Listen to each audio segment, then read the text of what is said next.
Professor Rajan Sharma ने cancer का permanent cure बना लिया था, जिससे ये बीमारी जड़ मूल से खत्म हो जाती। परंतु उसने पैसे के लालच में अपनी इस रिसर्च को क्राई और मूनस्टोन फार्मा जैसी बड़ी कंपनियों को बेचने की सोची।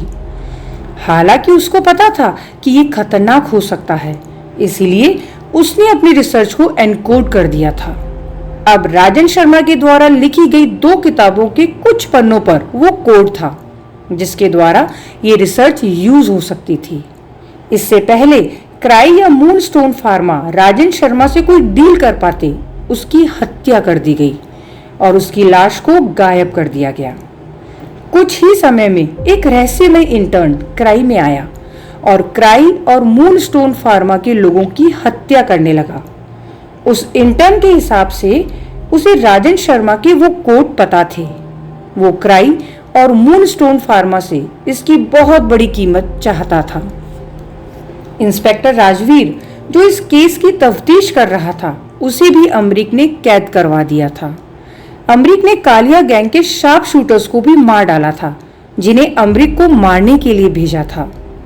अमरीक आखिर था कौन और क्यों वो इतने खतरनाक मिशन पर निकला था?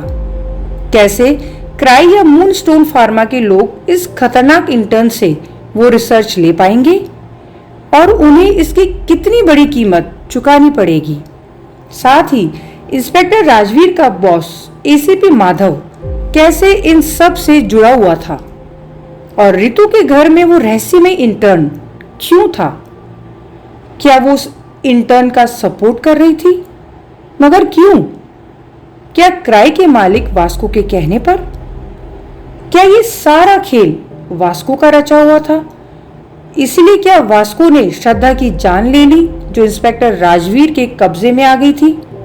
इन सभी सवालों के जवाब जानने के लिए सुनिए thriller murder mystery the intern मेरे YouTube चैनल पर और इस बहुत ही विस्मयकारी कहानी का आनंद लीजिए। Thank you.